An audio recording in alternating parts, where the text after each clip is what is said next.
What's up, guys, and welcome to episode 9 of Skins in the Game, where John and Tim go into what's going on in the DC sports world. We got a good show today. John is in Florida, so we got a new backdrop today. Yes, this is my temporary desk, out-of-town desk. There you go. Yeah, he'll be here for this show and next show. He's spending 4th of July down there. He still has his wine, though, so don't worry about that. He's still all set there. Wine travels well. Don't you worry. Yep. Yep. How's it going down there in Florida? Is it good down there? It's hot. It's hot. We're having a lot of fun hanging out at the beach, doing some stuff. I know the whole lockdown thing is messing up some stuff, but overall we're having a really good time. It's just hot. Yeah. But what do you expect in Florida in the end of June? I mean, I'm not surprised, but hopefully I come back losing weight because I've been sweating a lot of pounds off. I'd like to think anyway. Well, I'm sure you're drinking them and eating them, so yes, don't worry. I'm probably replenishing them as fast as I'm losing them. So there you go. But I'm slightly handicapped. I don't have my normal desk with my big monitor, so I'm gonna do the best I can. We know that's normal. We know that's normal. Don't worry. Yes. Awesome. All right, well, let's go ahead and get right into it. So, unfortunate news broke this week. Coach Joe Bugel, the coach of our beloved Hogs, dies at age 80. It is unknown at this time what he died of, so we don't know if this is COVID related or something else. We do know that 80 years old tends to have problems, but it's very unfortunate.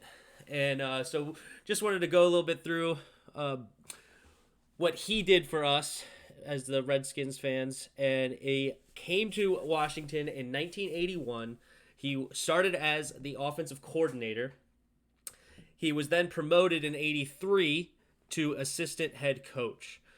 In 82 is when he coined the famous Hogs. During training camp, he called them the Hogs. I think it was after he witnessed them eating. I want to say that. I tried to find verification of this, but he basically saw them eating, and I think he said, like, okay, you guys are a bunch of hogs. That's awesome. Yeah, that's not on the Wikipedia page. So that's the product of growing up in that time. That's cool. Yeah.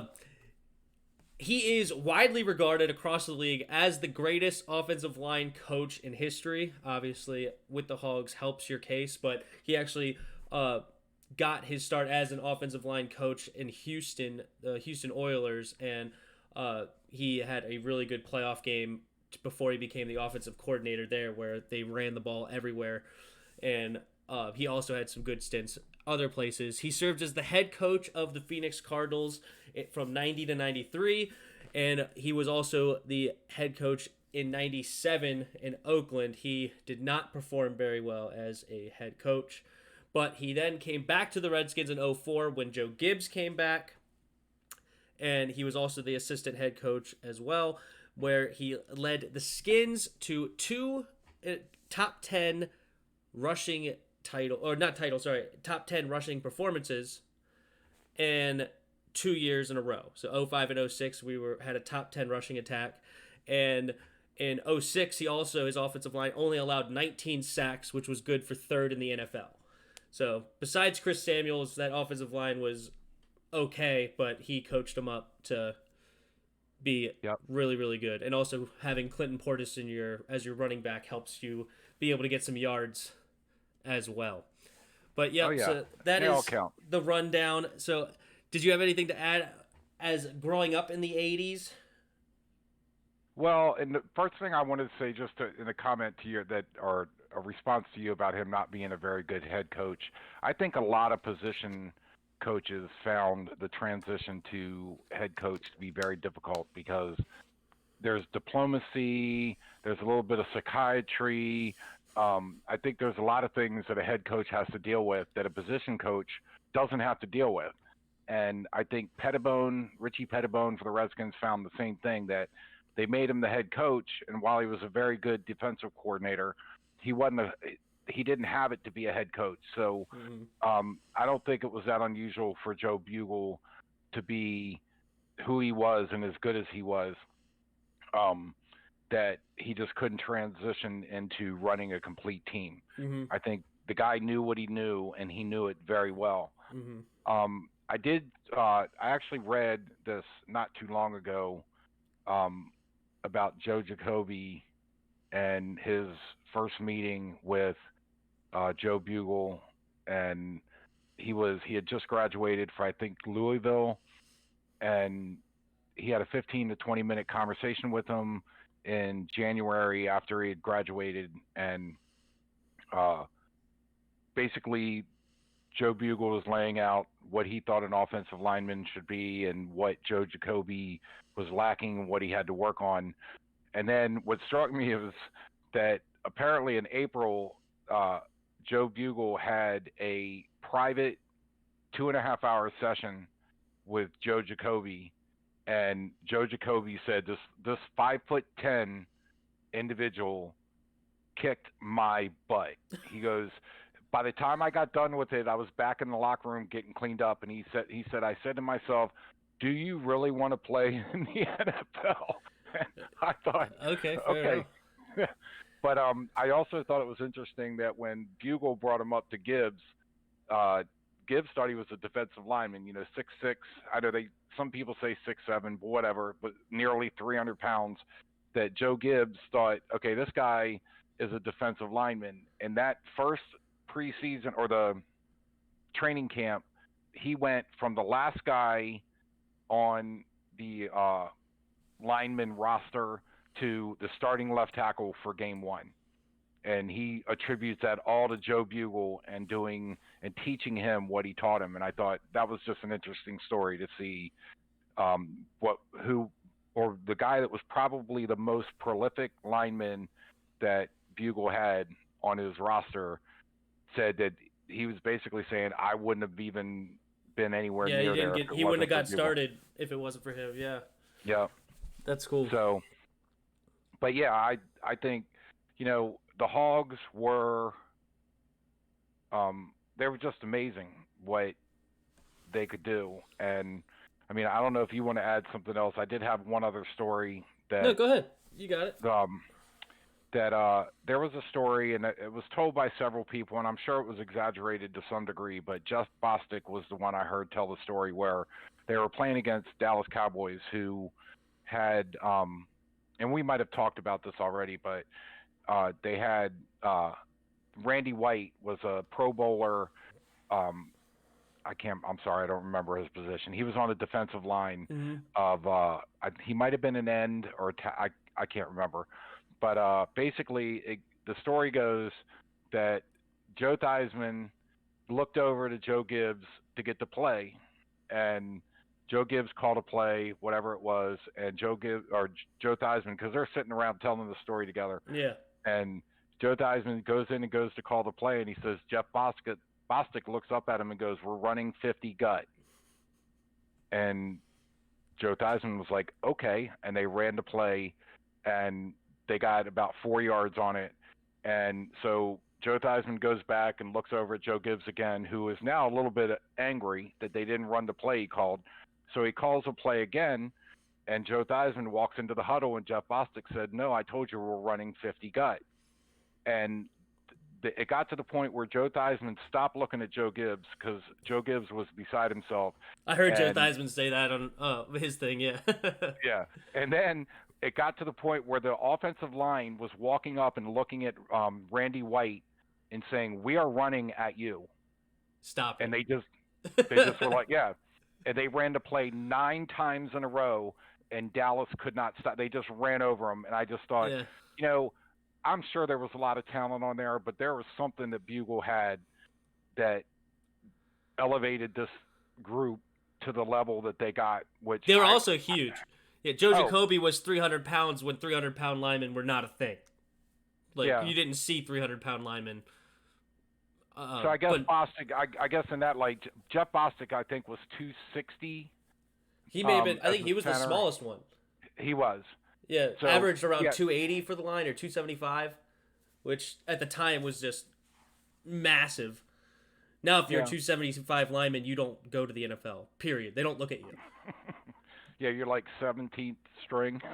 Yeah, well, no, not even that. They don't look at you Right. if you're not of size of like at least 295, two like 300, like 6'3" minimum. They don't look at you. Yeah. Well, and we're also talking in a league now where they have 350-pound linemen. So yeah, it's. Yeah, I think that's part of the evolution of human beings, maybe, or the better workout or whatever. yeah, But just having bigger players. But yeah, just it was legendary. I know I hope you don't hold it against me too badly that I was the one who talked you into being a Redskin fan, but those are the days that I experienced that you have yet to. I hope that one day you get to actually experience what I did. yeah. I And don't know if I've told you guys this, but the last time the Redskins won the Super Bowl was in '92. I was born in '93. Literally, I have so the it's so team their has since so I their became failure alive. is all Tim's fault. Yeah, When Tim was born, they stopped being good. it's so bad. Like, I think, I mean, how many games did I go to before I went to my first win? 9 or 10 losses in a row when I I went. remember you. I remember you counting them. Okay, that's five. I don't know where it stopped, but I I don't know it remember was like either. I've been fortunate enough to go to a lot of games now. Been to some good ones. Been to a lot of bad ones. But yeah, it was like an uncanny amount of losses before I finally saw my first win. Uh, but cool, awesome. Uh, we're praying for his family. I hope they're going through it. I know it sucks to always lose a family member. He was older, which is good. He lived a nice long life, but it's always sad to see somebody go. So, oh, rest in absolutely. peace, Joe Bugel. Yep. All right. Well, now we're going into some drama. Some drama. We got Boy, Robert how Griffin. how do we go from talking about the Redskins Glory at the days. top and to talking about this? Yeah, a huge Redskins low here. But we have Robert Griffin III goes on the John Keim podcast. So he had initially joined the podcast to basically talk about the movements that are going on right now, a lot of the BLM movement, a lot of the social justice and things. So being a black quarterback in the league, he went on and John Keim had talked to him about that. But of course, what we care about and what we're interested in is what happened in Washington. You don't hear too much coming from RG3 in this regard. So it was interesting to see what he had to say on those types of things. But the first thing he said is so he blames the media in part for the situation in Washington, which it always does suck to be in a big market like DC, New York, or something. The media can be brutal. So I'm not going to poop on them too hard for that. That's fine. But he also blames what happened in Washington on being a product of an angry coach. And he was stuck in the middle between an owner and a coach. I'm just an innocent bystander here. Hmm. Like, I didn't do anything wrong. It was just them having problems, and I was stuck in the middle. Yeah. Is that how you remember it? I had to bite my tongue through that old. Um. You Yeah. know, he could blame it on the media, but all I can think of is no pressure, no diamonds. That he ate up the, you know, I think he was a victim of his own ego a little bit. Unfortunately, I think his first year, um, he bought into the fact that he was rookie of the year and he had this whole NFL thing figured out. And I don't think he ever realized, and maybe he did, but this is my take on it, that he was the product of an offensive coordinator that drew up a masterful game plan on this guy's talents. And it's unfortunate, but I think that his early success is what caused him problems. And then the other thing I'll say is that I think his father caused him problems as well. Yeah, always in the locker room.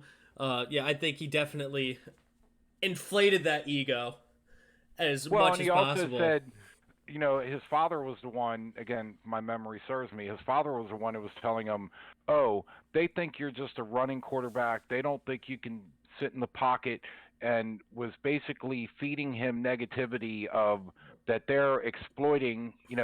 I'm sorry, but you're an athlete that we're trying to win. Mm, Lamar Jackson for Baltimore. Are they exploiting him? Or are they just using what his talents were? right. And to have somebody tell him, "Oh, no, they're exploiting your speed and your strengths, Yep. and that's because they don't think you can be a pocket passer." Well, guess what? I guess he couldn't. I will go on the record and say I was on RG3's team. Okay, I did not like Kyle Shanahan. I did not like Well, the idea of the head coach and offensive coordinator being family and like RG3 having to deal with it. So in the moment, being an outsider, I was on RG3's team. As far as I don't think that Kyle Shanahan's very good. I think that he was just a product of being his father's son, and that's how he got the job. Blah blah blah. Clearly, that has been proven so wrong. Kyle Shanahan is a fantastic coach, and he's proved to be a really good head coach there in San yeah, Francisco. So I was way off on that side, and then looking back on it, you could see how much like how he used RG3 to a T of how you were supposed to use RG3. He was yeah, not somebody that read the defenses extremely well, so he got him open receivers open quickly. yeah. Pierre Garcon, like you like to talk about, what was it, like 70% The of his. slant across Yeah, the middle was his first read, and he completed like 70 of them. 70, Yeah, 70 of them that not season. 70%, So, but 70 of them total. He completed that pass in particular. That was his first touchdown pass to yep, Pierre Garcon. Like he drew up a offense for RG3 that RG3 couldn't have played any better. So, yeah. but John Keim did ask him about his ego, if that played into it at all, and RG3 said, "No, I don't look at it that way. He I'm just was shocked. stuck in the middle between owner and coach. I don't. It was tough to be an African American quarterback. You were judged differently at that time, and you still are. So, my ego wasn't a big problem in this whole conversation. No, not at all. I'm just nothing but a humble guy. You know that. Yeah. Look, I'm sorry. You can say it's difficult, and I can't. I'm not going to pretend like I can put myself in your shoes, but you were voted the rookie of the year in your first year. Um, how hard was that? Yeah. When you followed the direction of a guy that knew what he was talking about and was probably going to potentially take you on to great things, Mm. that suddenly you decided, I don't need him. I don't need the, as you said, angry coach. I can do this. I'm going to tell them Well, we'll how get to to that. run We'll their get team. yeah, we'll Yeah, get to I know. that. I Yeah, know. but he also mentioned he named Chris Cooley and Santana Moss and said they have betrayed him in the years that have followed since 2012. Because I have heard Cooley talk about how he was big man on campus, and he would say things like, "I'll put in a good word for you" to the owner, Yep. or I don't who cares about what Mike Shanahan. Now I'm going off a little bit, but this is kind of like the idea No, of I what he get would it. say is, who cares what Mike Shanahan and Kyle Shanahan.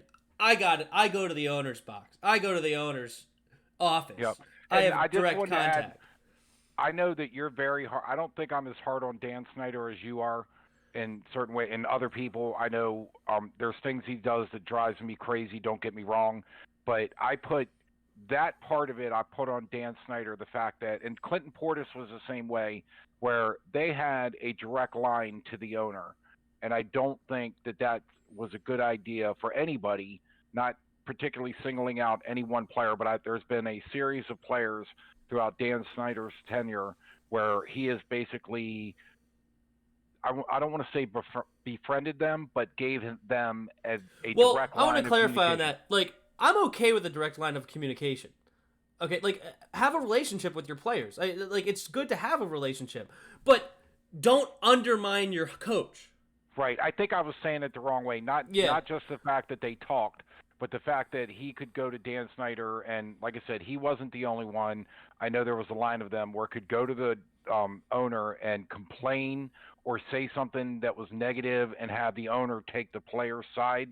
I kind of Yeah. think that happened, and I put that on. I don't put that on RG3. I put that on Dan Snyder because he should never put himself in between his players and the coaches like Yeah, that. you like you could talk to your coach behind the scenes, but you always have to be almost like parenting, right? You got to have a unified front. Like he's my Yep. coach. This is what I think. Like she's my wife. I know she's your mother, but this is what your mother's saying. It goes right. What the Right. head coach says goes. And then behind the scenes, you could talk to Shanahan, right? Just like you would talk to your wife. Like behind the scenes, you could be like, all right, I don't think what you're doing is right, or like I think that you could Right. work on things here, blah blah blah. But like head coach, like owner, head coach, then players, like that's how a business needs to be ran, where a CEO, manager, employee, like whatever, blah blah blah. Yeah. It needs to be the line of communication through Yeah. for And things to to your work. point, right? To your point, that if Dan Snyder believes something that, and I'm going to use RG3 because he's the subject, but I don't want to sound like he was the only guy. But if Dan Snyder believed something or was bothered by something that RG3 said about Mike Shanahan, then to your point, you go behind the scenes and you ask Mike, "Hey, this is what I heard. What's your position on this?" Get his position, and if you feel like Mike Shanahan did something, then that should never, or did something wrong, or could have handled it better. That should have never. RG3 should have never even known about that. Yeah, That right. just should be like, oh, he should feel like Mike Shanahan got it suddenly, and who knows, maybe it doesn't work that way. Yep. Well, But moving on a little bit. So RG3 apparently has reached out to both the Shanahans. He apparently, according to him, he has texted both of them. He has received response from Kyle, where apparently it has been cordial, but he has received no response from Mike Shanahan. Maybe Mike Shanahan's just old and doesn't text.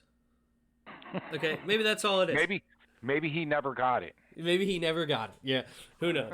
But he did say that he has reached out. He has reached out.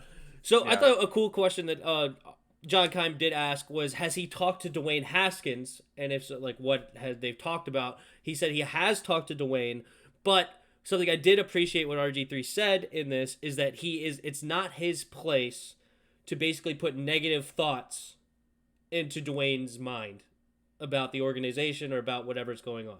So I did appreciate that idea where it's like, and he said that basically he doesn't reach out to players to give them advice, but he's there if they would like advice. So if they do reach out to him, then he's willing to accept those questions or accept those phone calls. So yeah, and I can understand your point. I do The only appreciate thing I that. would add, yeah, I appreciate that too. But the only advice that I would ever want him to give any quarterback is how not to handle your second year in the NFL. That's just me. I'm sorry. Yep, we will now go to that. And it's so frustrating. I never heard anybody ask RG3 this. Maybe it's out there. Please send it to me if you have heard about this. Is that John Keim never asked about the meeting.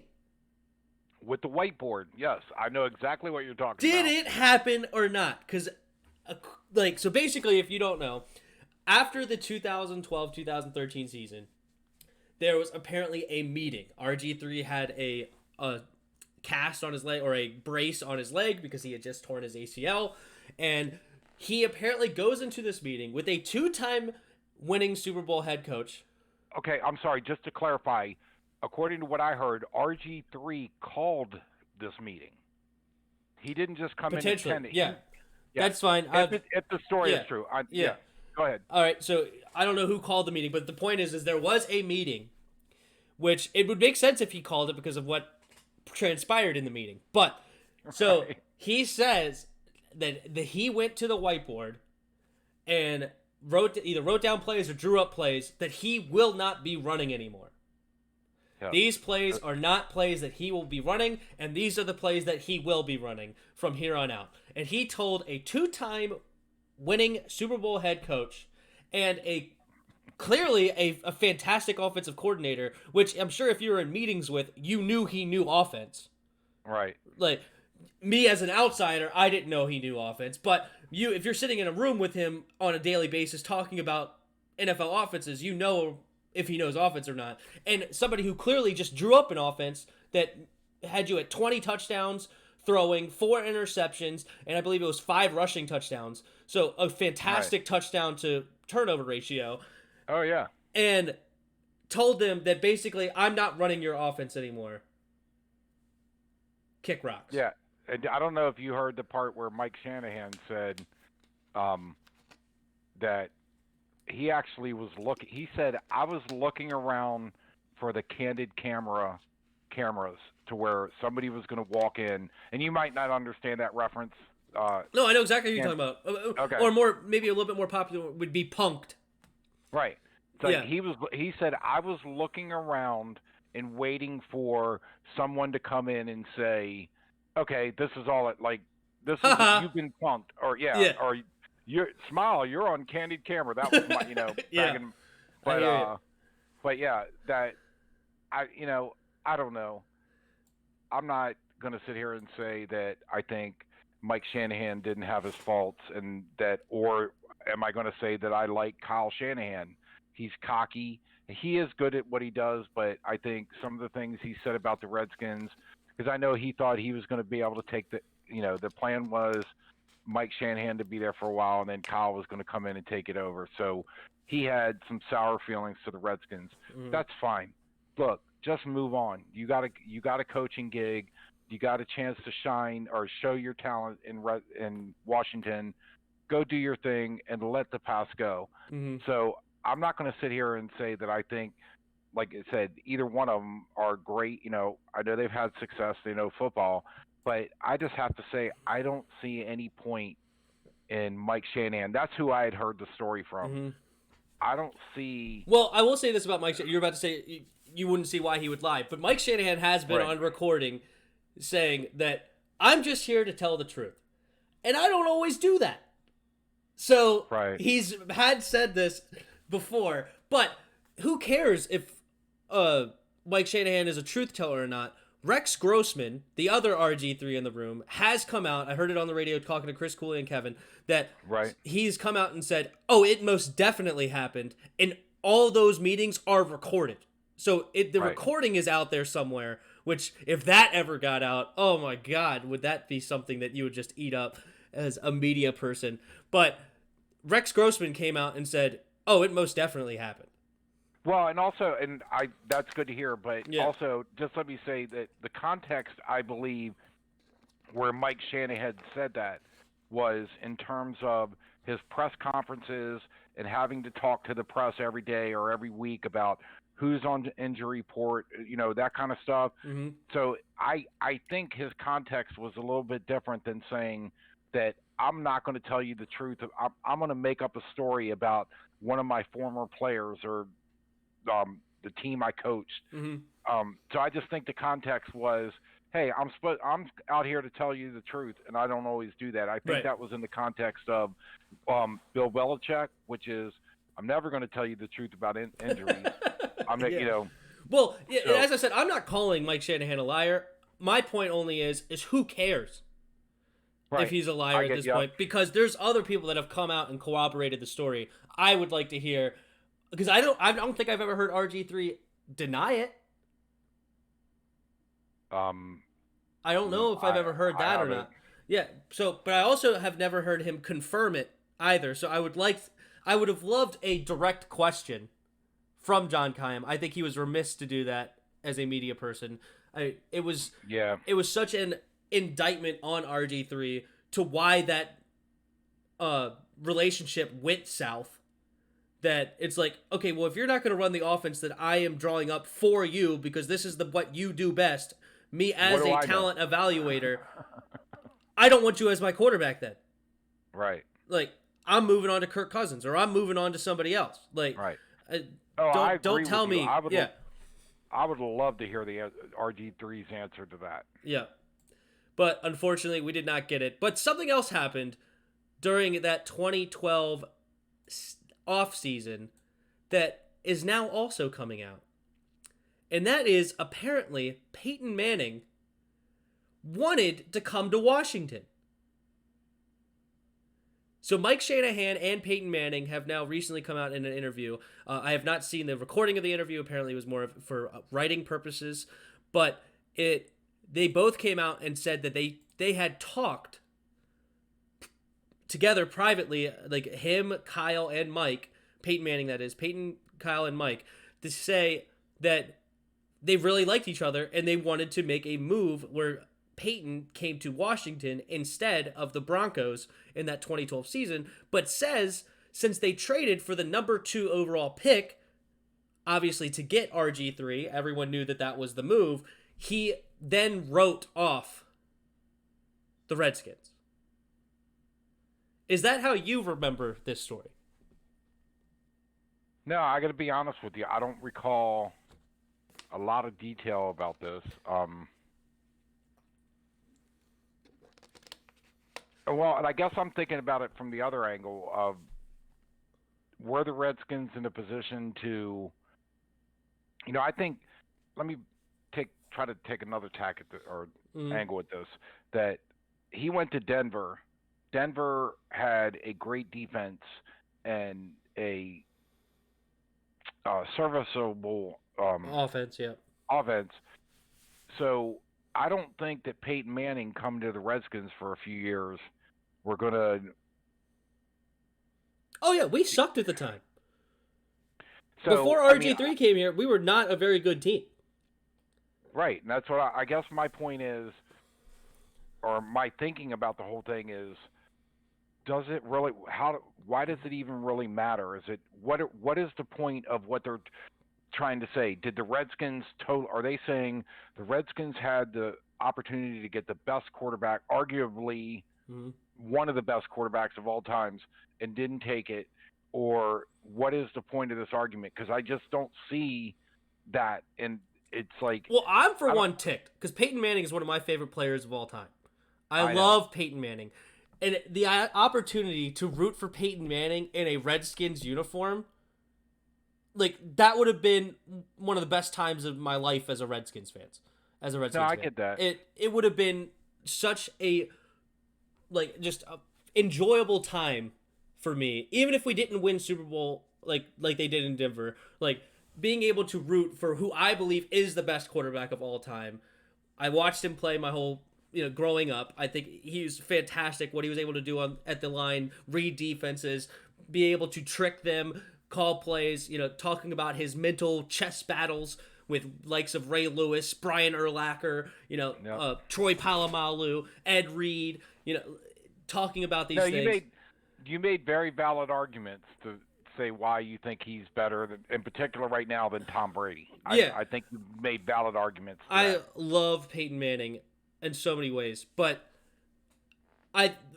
this would suck if this came out to be true. But I went back, and you can still look at the timeline. It's a great time about the internet era, and you can go back and see when articles were written. Everything's on tape or in print. Right. So, according to articles on Tuesday, March 20th, Adam Schefter wrote an article. No, sorry. I'm getting mixed up. Peyton Manning signs with the Broncos on Tuesday, March 20th. Okay, 2012. Adam Schefter then wrote an article, or had written an article, March 9th, detailing the trade that was finalized on Tuesday, March 13th for the Redskins to trade for the number 2 overall pick. So it seems like, okay, Peyton had not made a decision yet. We traded, and then he wrote us off. But you could go to another article, Thursday, March 8th, so before Adam Schefter released the news that the Redskins were trying to trade, that there was an article written by Eric Franz, I don't know how you pronounce his last name, titled, Peyton Manning Rejects Washington Redskins, Where Do They Go From Here? And in the article, there was a reporter, Chris Russell, that said that he's hearing Peyton Manning does not want to play for the Redskins. Yeah, so I guess all media at the time was saying that Peyton had no interest in coming to the Washington Redskins, probably for exactly what you were saying earlier. Broncos were a good team. The Redskins were not. Right. Yeah, my recollection is never that I guess whatever rumor I heard, I never thought that there was any chance that Peyton Manning would want to make that choice. Like I never thought like, oh, Peyton Manning wants, might come here. It's, to be perfectly honest with you, to make a parallel um, Universe. a comparison. Yeah. I never thought Kevin Durant was coming to Washington either, but you know what I'm saying. And I think Kevin Durant had a lot more possibility of coming to Washington than Peyton Manning did to the Redskins. Oh, I know they're 100, two yeah, different sports. yeah. No, I completely agree. There was nothing in the media at the time talking about Peyton Manning even was considering the Redskins. No. They talked about the Redskins being in that conversation because they needed a quarterback at the time. Like they were not like they definitely needed something to happen. So they were listed as the possible candidate. Of course they're going to take teams off like the Patriots. They have Tom Brady, so they're not looking for a quarterback. That's the only Peyton Manning talk I remember going through that time, that Redskins need a quarterback should they go after Peyton Manning. But I remembered Peyton Manning rejected us. That's what I thought of. And then going back and looking at the timeline, you could see the timeline seems to add up to say that we made the trade after Peyton Manning had made his decision that he's not coming here. Well, if you're not coming here, we need to make a move for a quarterback because we have no quarterback right now. So now we will go ahead and make this trade for RG3. Right, and can I just clarify? This story came out. Was Peyton Manning part of this vocal, or this announcement, or not announcement, but you know what I'm saying? This interview, it's behind a paywall. I haven't been able to actually read the entire article. It does look like Peyton Manning and Mike Shanahan have been a part of the interview process for this. Okay, that's what yeah. When I was reading it, it did seem like that, the short snippet that I was able to read, but you could not, I think it was ESPN Plus or something you had to have to read the entire thing. Maybe I'll invest in that one day if this thing goes further and I need to be able to get more information. But I was not paying ESPN just to read this article. So, well, I didn't either, so obviously. But I was trying to find the recording. I want to hear this out of their mouths. Like, I want to hear what they're actually... I don't want to see a written down quotes. Like, I want to see them actually say this, but apparently I don't think that is in the cards for them to actually release a video. What's the driving force? I don't think, and maybe I'm wrong, I think of Peyton Manning as kind of a good guy that's, I know he had some attitude in reportedly with some people at some time, but I don't see him going out of his way to say this about almost like, well, the Redskins blew their opportunity to have me. If anybody was the driving force of it, I would be more likely, if either one, I'd be more likely to think that Mike Shanahan was the one that has started or drove this narrative. And again, you're right, I'm not paying for the article either, so I don't know. Yeah. Right. So, I don't know. It was definitely interesting to hear, though. I'll definitely try to keep updated on this to see if there's anything else that comes out from it. But at the same time, I don't know how much I will follow it, because who cares? It didn't happen. We're living in the past now, so nothing can change at this moment. And we all know that Dan Snyder's an idiot anyway.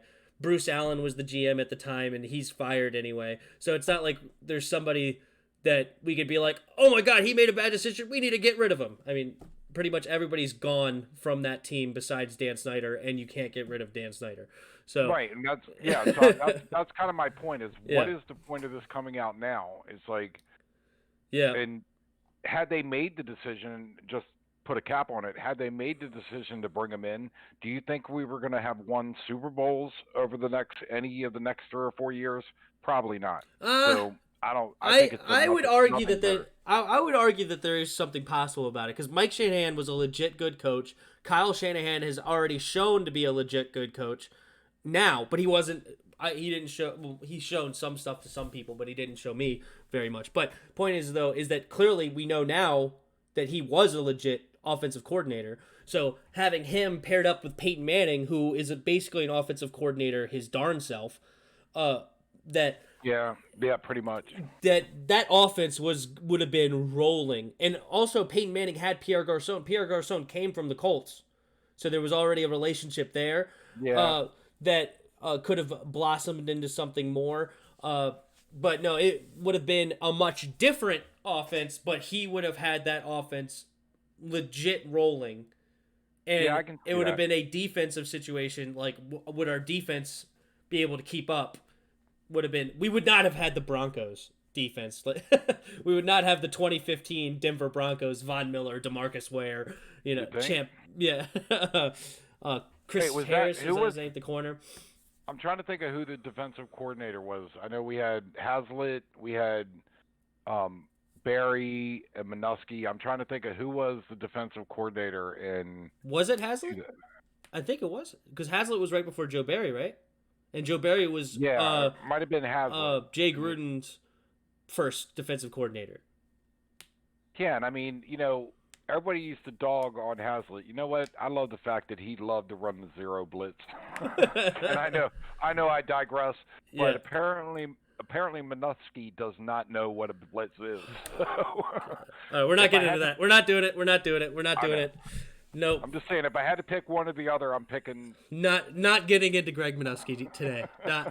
We're not doing that here. We're going to We get could into do a some. whole hour on. him. No, don't want it. Don't want it. Don't want it. He's gone. That's All all that. That's all we need to say about him. I And know. that's I good. digress. I'm All right. sorry. So we are going to talk about some bad news, though. So if you remember in the wide receivers roster 2020 that we did a few weeks ago, I had said that the sixth receiver, Emanuel Hall, was going to make it hard not to pick him. Well, that is out the window because it has been reported nearly a month ago now. I guess he was keeping it secret. He tore his Achilles, and he is now out for the year. So he will not be making the team, and that leaves a spot open Okay. for me. One sec. I'm sorry. Before you go on to that, Yep. what do we know how? I mean, am I missing something? Were there like team activities or individual things going on, or was he just kind of out catching balls and on a day with a couple people? I'm just curious. When you said that about his Achilles, I thought, really? They haven't even started. Normally, this happens to the Redskins in training camp, and I'm like, I don't think It there's says any here training it is camp. unclear how or when Hall suffered the injury. Okay, that's right. I just thought that was odd that we Mhm. haven't even started. If the Redskins were in OTAs or training camp, then it would have been like, oh, of course, that's what happens to them all the time. But it's like there's been no organized team activities. So anyway, go on with what you were saying. I just was wondering. Yep, no problem. So when we went through your wide receivers, you already had the sixth spot actually going to Cam Sims. So I'm assuming that you're going to remain on that. Yeah, Yeah, I was there's right. no reason to change it. Yeah. I was right. You were wrong. So. Well. I have somebody else that I think is going to make some noise, and I think that this guy has a legit chance of taking Cam Sims. Because Okay. what do I not like about Cam Sims? He can't hold the ball or can't catch the ball. Because he body catches everything. Now, there is another player on this team, and his name is Jordan Veazey, I'm going to say. Maybe VC, but I'm going to say it's VZ. V-Easy. Hold on. I got to see. Yeah. Jordan Veazey. VZ. Yeah, VZ is good. Yep. VZ. Yep. That's He is as an good as anything. undrafted free agent from University of California. And The next Jerry Rice. Sorry. Chalk it Okay, up. It's over. He's a Hall of Famer. Put the jacket on him. No. This will only be his second season in the NFL. He actually came to NFL, be on an NFL practice squad at all because he was a part of the Colin Kaepernick workout that Colin Kaepernick held himself at the high school. And I don't know if you remember, there was a receiver that came out of it to make a team. This was him, Jordan Veazey. Okay. And so he's 6'3", 221 pounds, and ran an official 5.45. Excuse me, a 4.54. 5.45. He's not making any teams. No, sorry, a 4.54 40-yard dash. And he There were apparently some 5s and 4s in it. Just yeah, we know what you mean. but he has apparently had some unofficial sub 4.5 40-yard dashes. So he's not blazing, but he's also not slow. He's also Right. that would put him as a similar build as Emanuel Hall. Emanuel Hall Right. was 6'3". What was his weight? 195. So he actually has quite a bit of weight comparison to Emanual Hall. But yeah, I like I his watched. size. I will Yeah, say that. I went and watched some of his highlights and watched some of his tape. Everything he caught was with his hands. There was no body catches, like catching it this way, catching it this way, catching it here. There was nothing coming to his body. Everything was a hands catch. Which is the way love it should that. be. I know you know that, but yeah, I love that. And yeah, seeing his intangibles, seeing his height, weight, and speed and everything, I think this guy has a legit chance of making this team as a sixth receiver. The only thing is that I hope he shows something on special teams, because the sixth receiver a lot of times is going to need to be doing something on special teams. And I don't know exactly what that would be at his size and speed, but maybe a gunner on punt, like on punt return, or not punt return, on punt team. But I think Jordan Veazey has a very interesting opportunity with Emanuel Hall going down to be another big receiver for us, and it would be a good replacement for Emanuel Hall. And he's competing against Cam Sims for that big guy to catch in the red zone.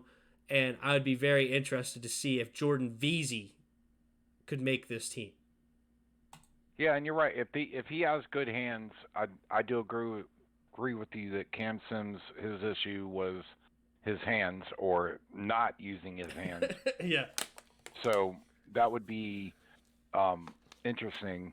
The only thing I'm wondering at this point, that we're going into July, and there's still been no indication that the NFL is going to adjust their schedule.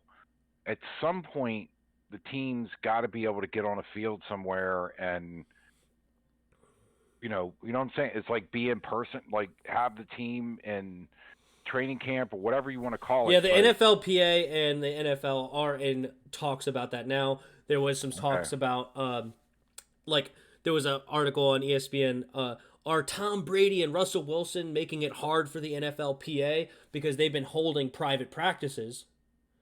And there's now been some players that have come out after those private practices to have COVID-19. So it could be making it difficult for this whole situation. But look, I'm just going to say it one more time. People getting COVID-19 is actually a good thing, especially healthy young people that are not going to be affected by it.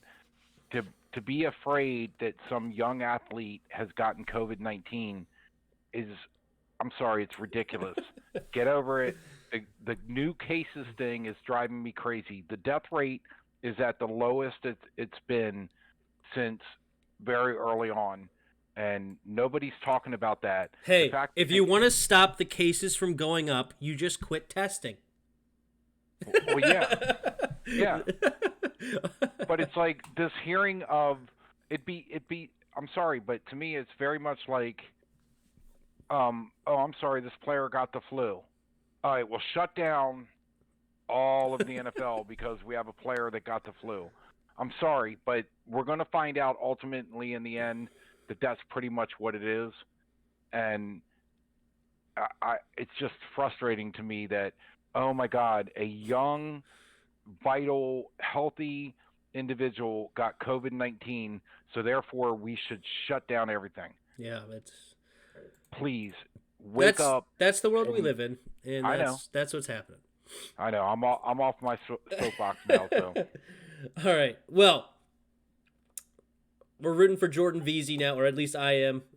Dad still might be rooting for Cam Sims. I don't care. No, you know what? I'm even willing to come over to your camp. That if I'll be honest with you, I haven't watched highlights, but if he's got really good hands and he's comparable, I'm not like beholden to Cam Sims. I just know some of the plays he's made is exciting, but you're right. He drops too many things he shouldn't. For sure. All right. Now we have another Redskins roster 2020 for this week, and it is the linebackers position. So you'd love to have these segments, don't you? well, we're trying to get through the whole team. We have one more left, Ed. One more left next week. I'm sorry, but can you start calling these segments the crapshoot? No, everything I'm saying is facts. It will be proven, written in stone as soon as I say them, and it is done. Okay? Oh, yeah. I have no doubt. Yeah, exactly. So, we are on to the linebackers. So a lot of times I went back again to Ron Rivera's past 53-man rosters, and a lot of times I've seen the number 7 for the linebackers position, which makes sense. You have 3 middle linebackers and 2 outside backers for each one. Right. So it seems like a good guess that 7 will be the number again. And looking at it, do you want to go through, look at these players, and who do you think will make the team, and I will say if I have them on the team or not? Well, I don't know if I want to go through the whole thing. I'm interested in Reuben Foster.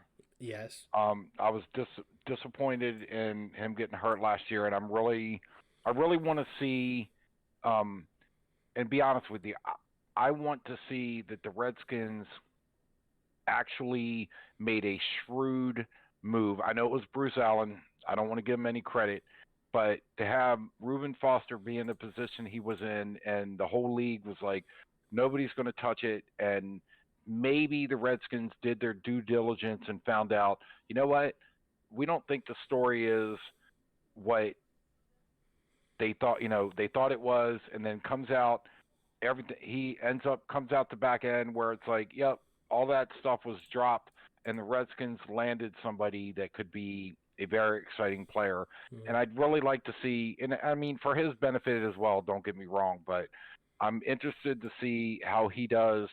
And then the only other one that I'm interested in is John Bostic. And okay. So those are the two. I mean, the rest, I'm not going to argue with you over, well, this one's better than that one. I have both of those guys making the team as well. Okay. And I know you were thinking Ryan Anderson's trade. How do you still feel like that's going to happen, or no? At this point, I don't think the Ryan Anderson trade will happen. And when I was talking about it last week, it was more of that's what I think they should do, right, not necessarily saying what they will do. So yeah, I get that. But the 7 guys I have Reuben Foster, I have John Bostic, I think Cole Holcomb earns a spot on this team. Sean Dion Hamilton as well. I think that he earns it. Thomas Davis. I think Thomas Davis is somebody that's very experienced and somebody that Ron Rivera likes very much. So I have him.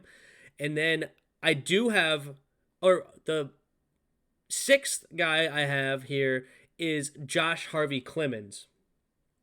Very long guy, 6'4", at a linebacker position, very long.